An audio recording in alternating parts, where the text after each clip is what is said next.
Don't spill the beans, you couldn't afford it. The sneer cut through the murmur of the fancy Manhattan restaurant, harsh and loud, coming from the VIP table, where a man in a tailored suit leaned back with a sneer. To the wealthy in that gilded room, the young waitress was nothing. A shadow moving across their world of crystal and caviar, unworthy of their gaze. Her name was Ana Herrera, but no one cared to know that. She was just the help. Her black uniform simple, slightly rumpled, her dark hair pulled back in a no-nonsense ponytail, no makeup, no jewelry, just a silent beauty who didn't scream for attention. Minutes later, when 3 armed robbers crashed through the doors and the entire room fell to the floor in panic, Ana stood alone, calm as a stone. In just 15 seconds she took down all 3. Her movements sharp and precise, revealing a Navy Special Forces background that no one could have guessed. The billionaire at the corner table watched in astonishment and the room fell silent. His judgment exposed like an open wound. Ana was 25 with a face that felt familiar, like someone you'd known in another life. Not glamorous, not polished, just regal. Her eyes, a deep hazel, had a way of seeing right through you, like she could read the room without trying. She moved with purpose, each step deliberate, her hands steady, even when carrying a tray stacked with delicate stemware. Lyle wasn't just any restaurant, it was a fortress of wealth where the chandeliers sparkled like frozen rain and the air carried the faint scent of truffle oil and privilege. The patrons were the type who didn't just dine, they acted out their laughter and the clink of glasses as a show of power. Ana didn't belong here, not in his eyes. Her scuffed black flats, her lack of polish, her silence, all marked her as an outsider. They didn't know she'd been raised in a world just as elite, in a family that owned half the skyline, taught to conduct herself with restraint and dignity. But Ana had abandoned that life, choosing simplicity over status, and now she paid the price for it every shift. She'd been at Lyle for 7 months, taking the late shifts, the ones where the tips were good but the customers were brutal. Her co-workers liked her mostly because she didn't create drama. She cleaned tables quietly, nodded at their complaints, and never snapped. No matter how cruel it wasn't weakness, it was choice.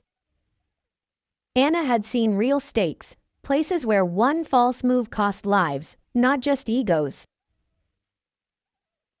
She'd learned to pick her battles, and these people with their designer bags and cutting remarks weren't worth her energy.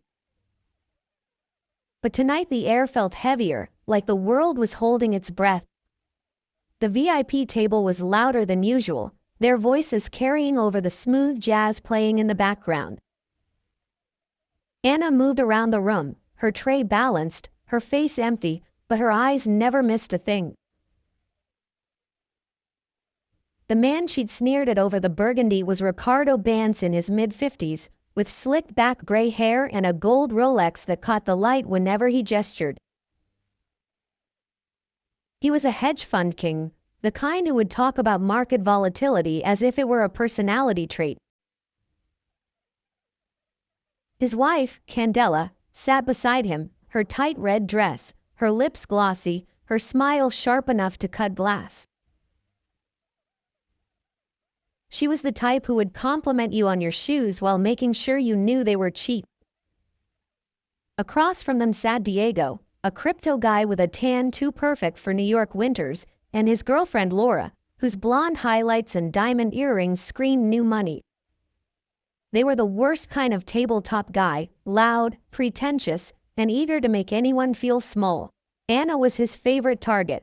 When Ana approached with a fresh bottle of wine, Ricardo lifted his glass, inspecting it like a jeweler.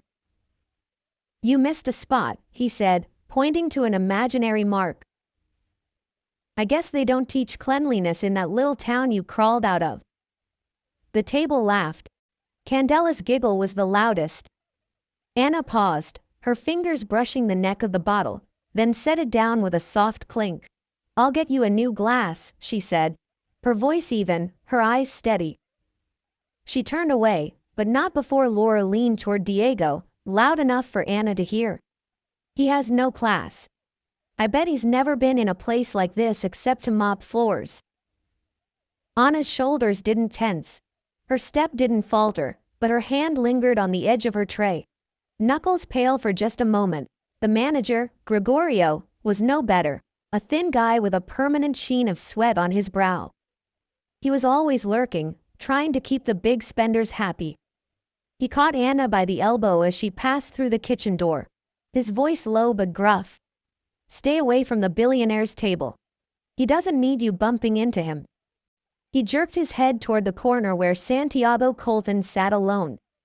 Colton was 35, thin with dark hair and eyes that didn't wander much. His suit was understated, but it screamed money, and his presence was like a magnet. People noticed him without trying. He was scrolling through his phone, ignoring the room, but Anna caught his gaze for half a second. He nodded to Gregorio, his voice flat, understood. He didn't argue. He didn't explain, just kept moving. Before chaos struck, there was a moment, a small one, but a heavy one. Anna was refilling a mug at the bar when she paused, her eyes catching on a small photo tucked into the pocket of her apron. It was old, wrinkled, showing a younger Anna in fatigues standing next to a group of soldiers in a dusty courtyard. The bartender Miguel noticed her staring. "Family?" he asked, polishing a glass. Anna slipped the photo back into her pocket, her face unreadable. "Something like that," he said and turned away. Miguel didn't press the issue. No one did. Anna wasn't the type to invite questions, and most people didn't care enough to ask, but not everyone ignored her.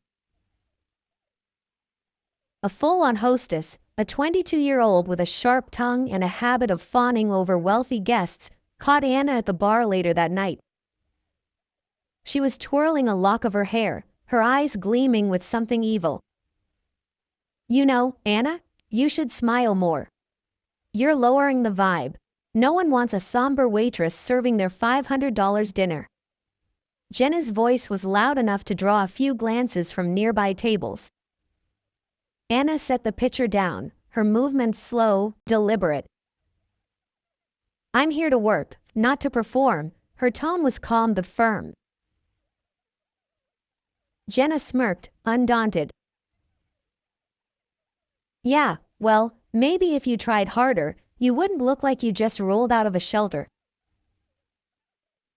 A couple at a nearby table snickered, and Anna's hand lingered on the mug, her fingers tightening just enough to show a flicker of tension before she pulled away. "Hey, quick, while this story is settling down, grab your phone, hit that like button, and leave a comment below. Maybe share a time someone misjudged you, made you feel small. Help keep this channel alive by telling stories like Anna's to people who've been there. And please, hit subscribe. It's a small thing, but it means we can keep sharing these moments.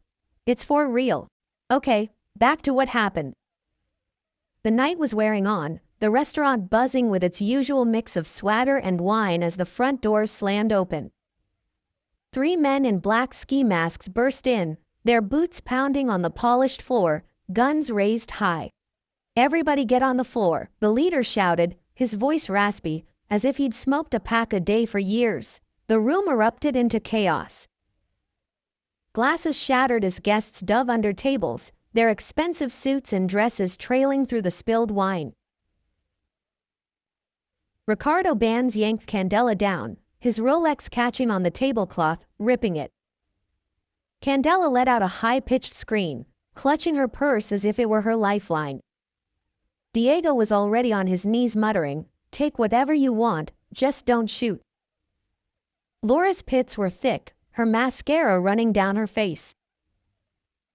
Santiago Colton, the billionaire, froze, his face pale, his fingers struggling to remove his watch and ring, ready to hand them over.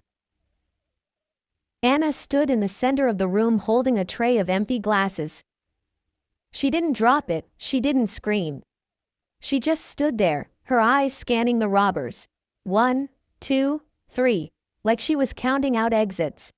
The leader, a burly guy with a scar above his eyebrow, zeroed in on her, stalking toward her, his gun pointed at his chest.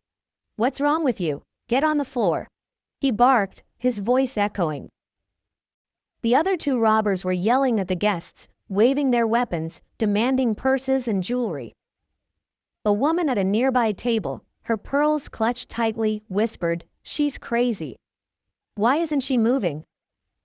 Anna's grip on the tray was firm, her breathing slow, almost too calm. The leader stepped closer, the barrel of his gun now inches from her forehead. "You're deaf, get on your knees."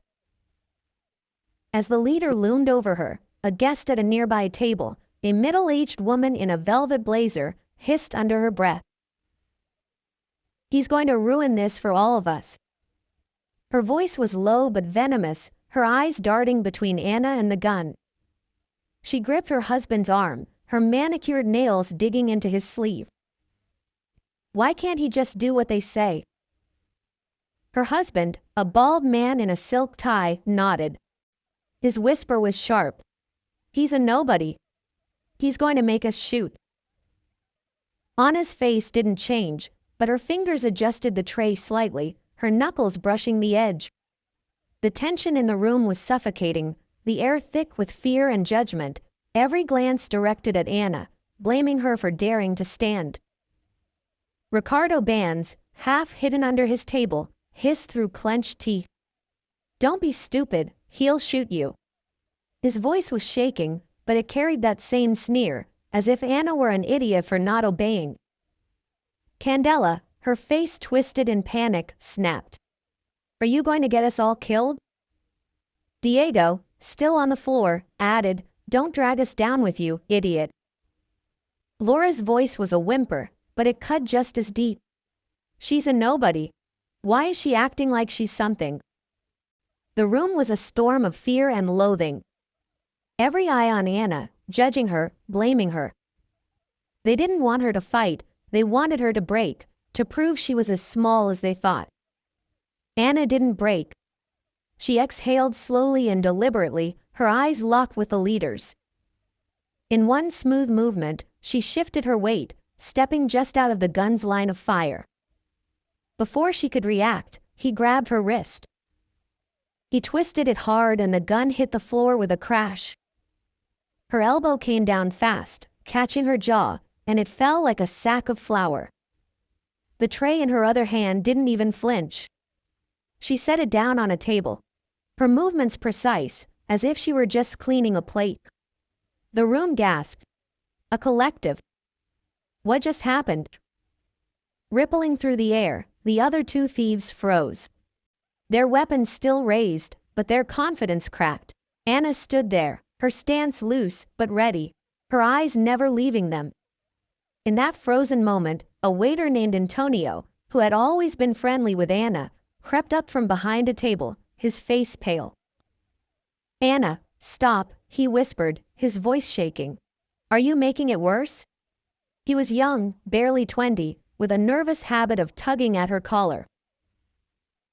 He had always split tips with her, but now his eyes were wide with fear, his hands raised as if he were pleading. "Just get down, please, you're not a cop." The nearby guests nodded, their whispers growing louder. "He's right," a man in a tuxedo murmured. "He's out of control." Anna glanced at Antonio, her expression unreadable. Then she turned to the thieves. His silence wasn't defiance, it was concentration, but to the room it seemed like arrogance. Back in another life, Anna had been somewhere else, a dusty street in a war zone, the air thick with heat and the smell of diesel. She was 20 and in fatigues, her rifle slung across her back. Her team was moving through a checkpoint, kids running nearby, screaming for candy. She had thrown a piece at a kid, her grin wide and gap-toothed before her sergeant called her back into focus. That moment flashed through her now uninvited, as she stayed on Lyle. She shoved him down, her hands steady, her focus sharp. The restaurant wasn't a battlefield, but her body knew what to do. The second robber, a skinny guy with twitching hands, snapped out of his shock, lunged at her, yelling, "You think you're a hero." His gun was still in his hand, but his aim was sloppy, his steps panicked. The guests didn't cheer. He went rogue. Candela, crouched behind a chair, screamed, "Are you going to have us killed?" Her voice was shrill, her hands shaking as she clutched her purse. Gregorio, the manager, was shaking, his face red with panic. "Stand back, Anna, let the police handle it." Diego, still on the floor, muttered, "He's out of his mind." Even Laura, soyando, managed to get in. "He's nobody, he's going to ruin everything." Anna didn't look at them, ducked under the thief's savage blow, spun, and drove her foot into his stomach. It crashed through a glass table, the crash loud enough to make half the room shake. As the glass settled, a woman in a gold dress, her earrings dangling like spiders, stood up slightly, her voice dripping with disdain. Who does she think she is from an action movie? She was shaking, but her words were sharp, meant to cut. She's putting on a show and we're all paying for it. Her husband, a burly man with a Rolex to match Ricardo's, nodded. It's reckless. A waitress shouldn't be playing heroin. Anna's hand lingered on the table where she'd set her tray, her fingers brushing the edge, but she didn't turn. The hostility in the room was palpable, a wave of resentment crashing over her. They saw no courage. They still saw no one stepping out of line. The third thief was different. He didn't rush in blindly. He pulled out a knife, its blade catching the light from the chandelier, and moved toward her, slow and deliberate. "You're dead," he growled, lunging low, aiming for her side. Anna sidestepped, her movements fluid, as if she'd done this 1,000 times. She caught his wrist, twisted it until the knife was flipped back in his hand, and used her momentum to slam him to the ground. His head hit the floor with a dull thud. It was over in 15 seconds. 3 men downstairs, groaning or unconscious. The room was stunned into silence. Anna stood over them, the knife in her grip, her breathing barely heavier than before. Her eyes were sharp as if they could cut through steel. Just then, a guest, an older man with a silver beard, his suit wrinkled from dragging, pointed at Anna, his voice loud enough to carry. "She's dangerous." They watched as his wife shifted, clutching a diamond bracelet, nodded frantically. "She's not one of us, she has to be some kind of plant, maybe working with them." The accusation hung in the air, absurd but vicious, and a few heads turned into whispers. Anna set the knife down carefully, her movements slow, deliberate, as if to prove she was no threat. But her eyes flickered to the man for only a second and he flinched back, his bravado fading beneath her steady gaze. The police arrived minutes later, their radios crackling, their boots heavy on the floor. They handcuffed the robbers and dragged them outside as they moaned. The guests began to rise, their voices rising in nervous chatter, but the whispers about Anna didn't stop. A man in a pinstripe suit, his tie askew, leaned toward his date. "Maybe she's a criminal herself. Normal people don't fight like that." Gregorio, the manager, was wiping sweat from his brow, his eyes narrow as he approached Anna. "What the hell was that? What have you been hiding from us?" His voice was loud, accusatory, as if she'd betrayed him by not being defenseless. Candela, fixing her hair, added, "It's trouble. I knew it the second I saw you." Anna didn't answer, just kept polishing glasses, her hands steady, her face blank. One of the cops, a weathered guy with a crew cut and a scar on his cheek, stopped dead when he saw her. He lowered his radio, his eyes wide. "Oh my God, Sergeant Ana Herrera. I thought you'd retired." The room went still, every head turning. Anna nodded just once. Her voice soft but clear, just wanting a normal life. The officer shook his head, a faint smile breaking. Navy Special Forces counterterrorism. You trained with my unit in the 18th. You saved my ass in Kabul. The faces of the guests changed. Ricardo's mouth tightened. Candela's eyes widened. Diego looked at the floor. Laura's laughter was gone, replaced by a nervous fiddling with her earrings. Anna didn't say another word. She didn't need to. As the police worked, a woman in a silk scarf, her hands still shaking, approached Anna cautiously, holding out a napkin. Did you drop this? Her voice came out barely above a whisper. The napkin was one Anna had tucked into her apron, now crumpled on the floor. The woman's eyes were wide, not with judgment, but with something like wonder. Anna took the napkin, her fingers brushing the woman's, and nodded slightly. Thank you, she said, her tone soft but firm. The woman hesitated, then stepped away, her husband pulling her close, whispering something that made her look down. It was the first kind gesture of the night, small but weighty, and Anna tucked the napkin back into her apron, her expression unchanged. But the judgment didn't stop, not completely. As the police cleaned up the scene, a businessman at a corner table, his tie loosened, leaned back and sneered. At the end of the day, she's just a waitress. No one's going to believe she saved us. Candela, brushing wine stains from her dress, added, she got lucky. That's all. Probably just a fluke. Ricardo nodded, his voice low but sharp. Still no one. Nothing changes. They were embarrassed, their egos bruised. Admitting that Anna had saved them meant admitting they had been wrong about her, and people like them didn't do that. Anna heard every word, but she didn't flinch, just kept working, stacking plates, her hands steady as ever. During the cleanup, Gregorio pulled Anna aside again, his face flushed with anger.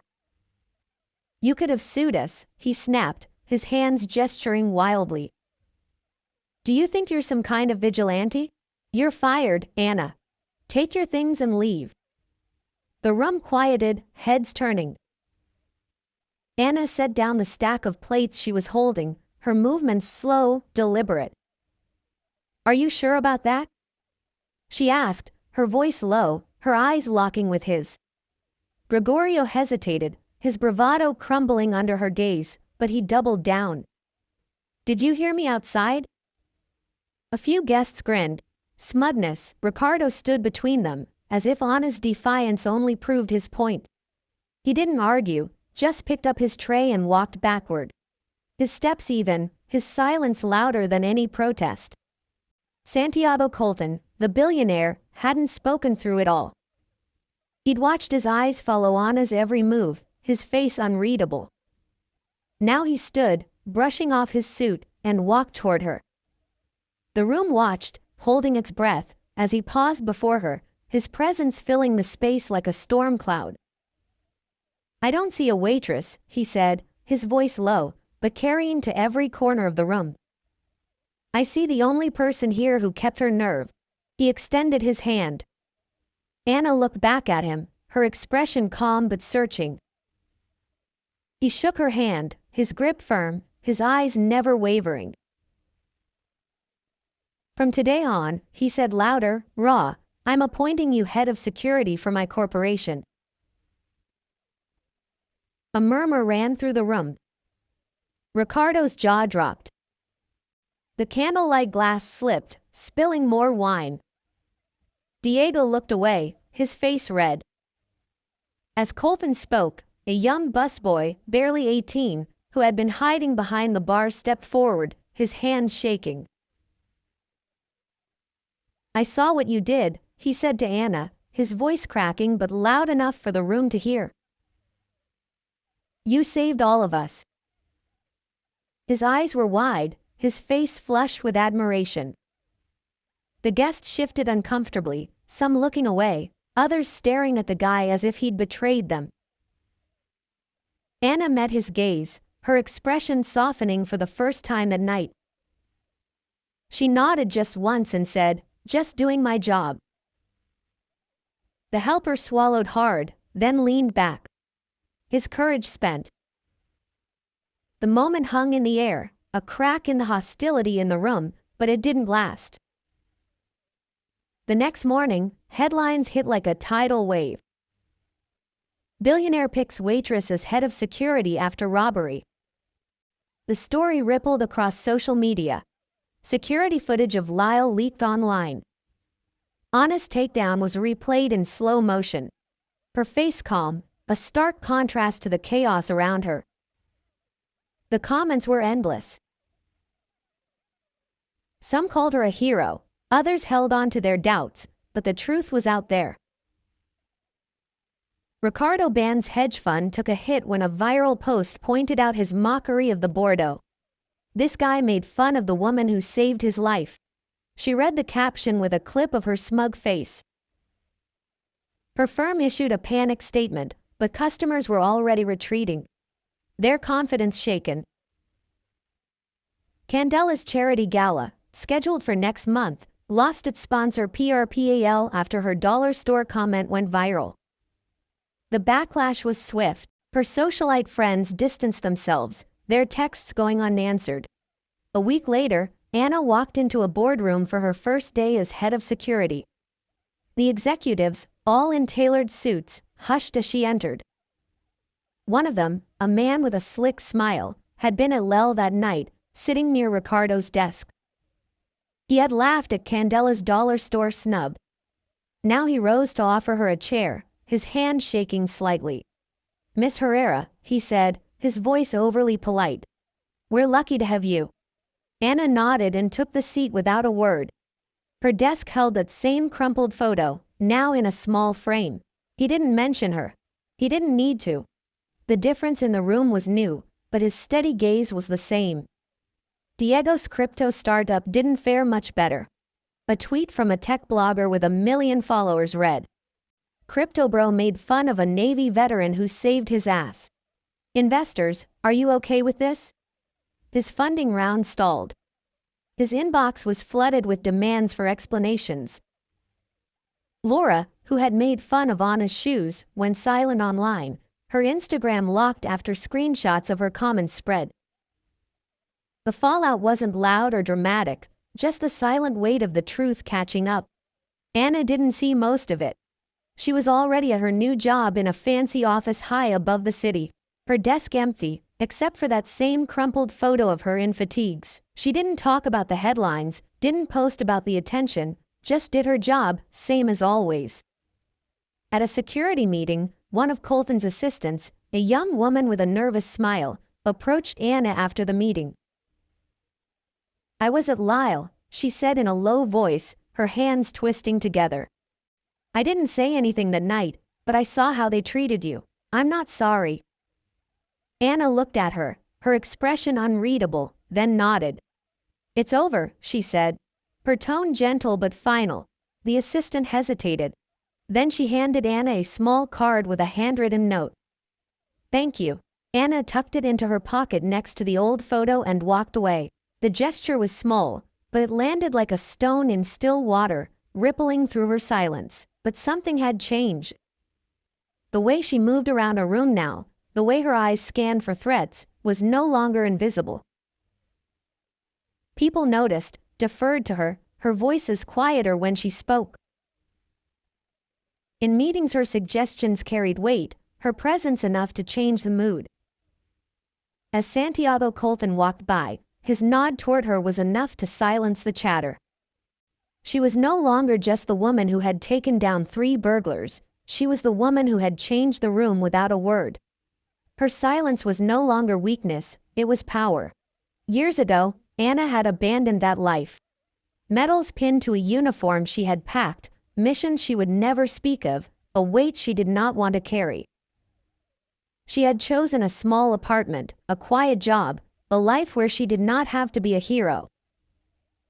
But that night in Lel, when the doors slammed open and the guns were drawn, she had no choice. It was not about proving anything, it was simply who she was. And now, standing at the window of her new office, the city spreading out below, she did not feel as if she had won. She just felt like herself, steady and confident, the way she had always been.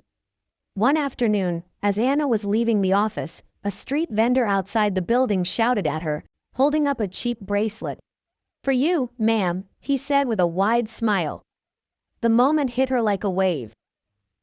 She froze, her hand halfway to her bag, the memory of that dusty market flooding back. She took the bracelet, her fingers brushing the beads, and handed him a bill. "Keep the change," her voice said softly. The vendor nodded. Unaware of the weight of that small gesture, Anna slipped the bracelet into her pocket along with the photo and note and kept walking. Her steps steady, her eyes forward. To all those watching who have ever been belittled, who have ever been told they are not enough, this is your story.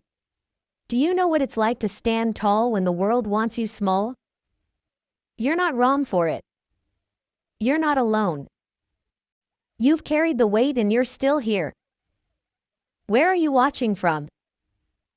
Leave a comment below and hit follow to walk with me through heartbreak, betrayal, and ultimately healing. Yeah,